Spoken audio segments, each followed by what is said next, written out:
7th place in the East. My understanding is a resolution to this, and whether this could lead to a trade request is expected in the coming weeks. So there's a timeline there. When this news reaches the Knicks internally are going to have discussions about what they offered in the summer and whether they're going to be willing to change their offer if the phone rings again coming from Milwaukee. Are we shocked? I'm not shocked. I don't think anybody is shocked. Miami.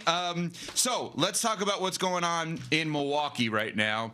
So first of all, Giannis, unfortunately, in a win for the Bucks last night over Detroit, which is a heck of a win. Detroit's awesome this year.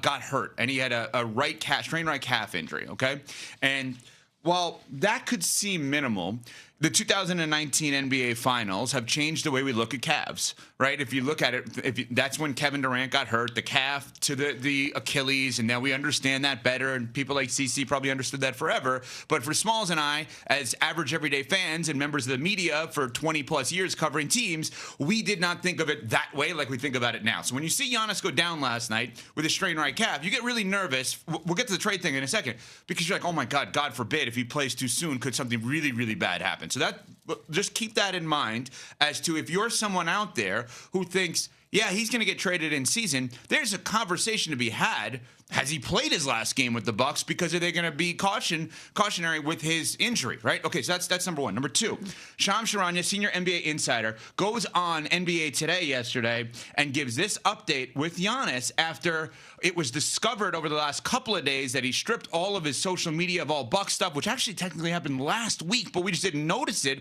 as much as we noticed it within the last 48 hours. So Shams went in and gave this update on NBA Today yesterday, 3 p.m. Eastern on ESPN with Malik Andrews. Essentially, there were failed trade talks in August. There was a multi-week exclusive negotiating window for the New York Knicks, as it was described to me, on a potential Giannis Antetokounmpo trade. They were aware, the Bucks were aware, the parties that needed to know were aware that Giannis Antetokounmpo, if there was a team outside of Milwaukee, he wanted to play for the Knicks. No deal happened. And John Horst, the Bucks general manager, who has creatively made time and time again, Drew Holiday in 2020, Damian Lillard in 2023, then the Miles Turner acquisition, he has creatively found ways to maneuver and make this team better. He had done it again, and Doc Rivers, they had sold Giannis Antetokounmpo and ownership on a championship contending team. And this is a results-based business, a results-based situation. Giannis Antetokounmpo has made it clear he wants winning. And so the results have spoken for themselves. And if they keep trending this way, this is just the start for even more hard conversations to come. And also, like I keep saying, the inevitable writing on the wall, as one source told me today. Okay, so Doc Rivers had something to say about this before the game last night, which we will get to in a second. But first, Small CC, you hear that information from Shams, and you think what about Giannis's future? That he loves Milwaukee, he loves the Bucks, but he loves winning more. And the Bucks are 10-13. They've lost 8 of their past 10 games. They're in 10th place in the East. And I'm sure that this is a very uncomfortable position for Giannis to be in, because we know how he's spoken at length publicly about how much he loves being in Milwaukee. And he thought he was going to stay there because it was going to be a winning product. But in this landscape of the NBA, where all of his peers are moving around all of the time in order to find the most advantageous position for them to win rings, and he is thirsty for another one, it doesn't seem like Milwaukee, at least right now, is the place for him to satisfy that. Yeah, but I just don't know how Milwaukee ends up moving him during the season to his preferred destination and them being able to recoup the haul that they would need in order to rebuild their franchise. That's why I think it's more likely than not that Giannis ends up staying put for the remainder of the season and something happens in the offseason. I think the realities of where he wants to go and what that team would have to offer, it just doesn't feel like they'll be capable of giving Milwaukee what he wants in return. When you look at the trade package that the New York Knicks could potentially give the Milwaukee Bucks, it's going to have to be player-led because they don't really have a whole lot of draft assets to offer them, right? They got Washington's pick, but that's top 8 protected, so that's not even a guarantee. Yeah. They could offer him even-year pick swaps. It's a guarantee. You don't get it. They stink. But that's what I'm saying. Yeah, no, I'm saying, to your point. You could offer him even-year pick swaps, 26, 28, and 30, which has value to Milwaukee, but I don't think that that's going to be enough, so it's going to have to be player-led.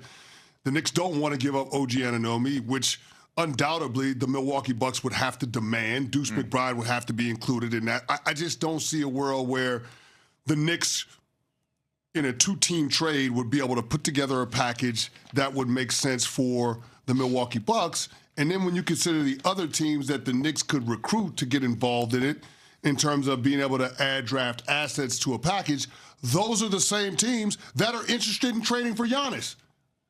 Right? The Atlanta Hawks, they have two valuable assets, including Milwaukee's first-round pick in 26, but more importantly, New Orleans' first-round pick in 26.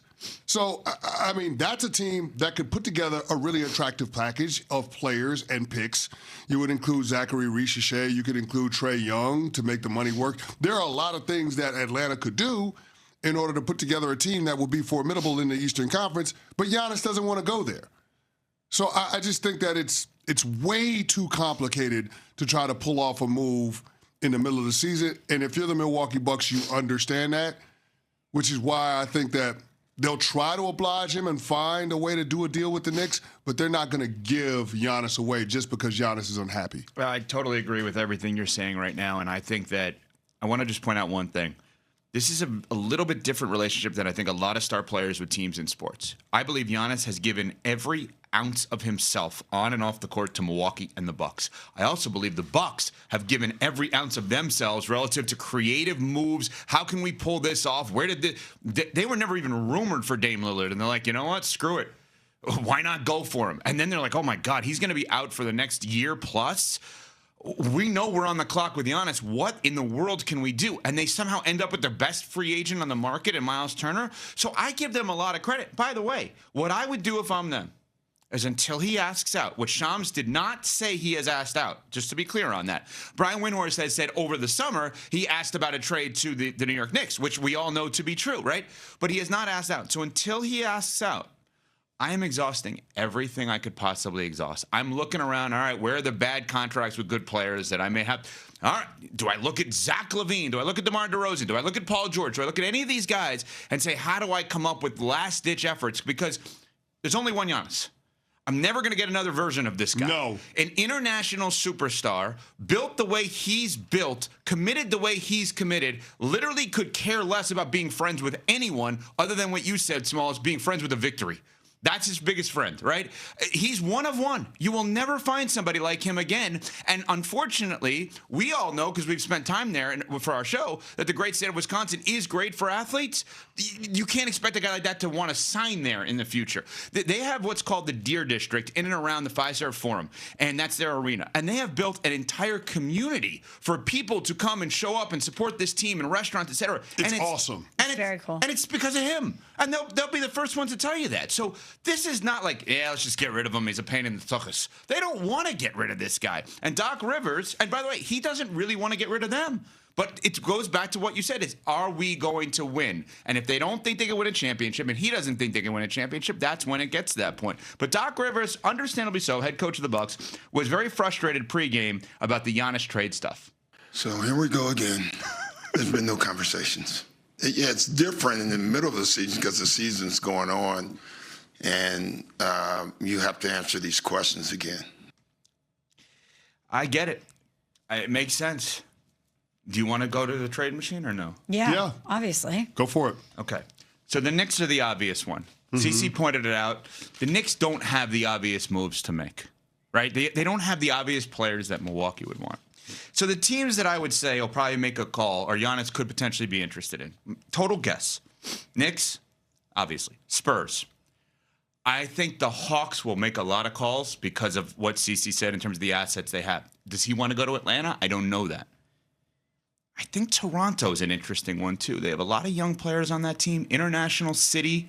I think it's a big market, obviously. I think that one's interesting. I think Dallas has a lot of big players, obviously. The one that I'm going to keep coming back to over and over again is one team, Golden State. Golden State's the one I'm going to keep coming back to. Houston could get in the mix as well. They have a ton of assets. How does it work with Golden State? Giannis and Kuzma for Butler and Kuminga. Done and done. Why would you want Butler back? What, if you're Milwaukee? Yeah. You trade him again. You get him to trade him. And now it's like, okay, so now I got the young guy. And by the way, Warriors have picks. Then I use Butler to another move somewhere else. That's a team that's close, that needs nasty on their team. Like, okay, there's an $89,000 difference, I believe. And so that actually could make a difference, as crazy as that sounds. But so that's where I'm thinking. That I agree with CeCe. In season doesn't make sense. But if it's in season to play with Steph Curry and Giannis is like, I don't know if I want to do this, move my life. Now his family's back in Greece, right? But if he's like, I don't know if I want to move my life for this, for that guy, Steph Curry, you walk to San Francisco, to the Bay. It's Steph Curry. That's the one team I'm going to keep coming back to that I wonder, could that be the last move to increase and lengthen the Warriors dynasty? So 3,000 miles away from where he really wants to go. Well, but you made the point. Well, no, hold on. I'm talking about the in-season. Yeah. The in-season. After the season? No, it's the Knicks and the Knicks. Move around? Yeah, but if it's the in-season, see, that's where it gets interesting. I believe most teams probably believe what we believe is, he's not going to really sign off on a trade in-season. So how do you make it work? You got to offer something to him and to the Bucks that is so attractive. So basically what you're saying is Giannis would be an in-season rental? Well, no, then you start building around him and you transition moving forward. But I'm just saying, I agree with what you're saying, CeCe, of like, I don't know that I buy that he's going to get traded in season. No. I think they'll try to just tinker with the roster now and upgrade it now and try to convince him and make him ask out, which he doesn't really want to do deep down. But if it's presented where he could play with Steph Curry, you change your mind on things in that scenario. Well, here's the thing, and I don't hate what you're saying, but if you're the Milwaukee Bucks, if you're their general manager, aren't you begging Giannis to entertain the possibility of Golden State, if for no other reason to get the New York Knicks to move off of some of the pieces that they really don't want to trade? That's a good one, too. Leverage other teams that seem like they would be viable options, that seem like they would put Giannis in the championship conversation again, in order to get the New York Knicks to do what they wouldn't do this past offseason. And if you're the Knicks looking around at the Eastern Conference, who scares you? No. If the Knicks get Giannis, I'm not kidding. No matter who they give up, they're the favorite. But that's my point. Literally, if they gave up Jalen Brunson, they're still the favorite in the East if you pair Giannis with the rest of that team. But that's what I'm saying, though. So you think the Knicks should say, screw it. Yeah. Any way possible Listen, now. I know you don't want to give up OJ. Give up OG. Mitch Robinson would be included in that trade. Deuce McBride included in that trade. Whatever pick swaps you got to include in that trade. Do it. What are you waiting for? Didn't they just fire Tom Thibodeau, who brought them more success than they've had in a quarter century because what they did last year was not good enough? Exactly. It is literally championship or bust when you got rid of Tibbs. Yes. Right? That is the bar to clear for Mike Brown. Getting to the NBA Finals and winning a Larry O'Brien trophy, period. And if you can get Giannis... Having a Greek freak on your team makes it a lot easier to do that. And we've been saying for the last year on this show, as great as Jalen Brunson is, all NBA, absolute dog, love to watch him play. Not sure that he can be the best player on a championship winning team. I know number 34 from Milwaukee can do that. Yep, that's You've seen it. I've seen that. I know he could do that. So if you're the New York Knicks, you can't concede the Eastern Conference to the Toronto Raptors or the Detroit Pistons. You just can't do that. Stop. Just go ahead and do it. Did you almost curse again? Yes. What's with you 2 the days last in a 2 row. days? I don't know what's going on. Well, at least you didn't. I didn't. But You know what? Let's stop. I want this for Nuno. He's passionate. Plus, a Hall of Famer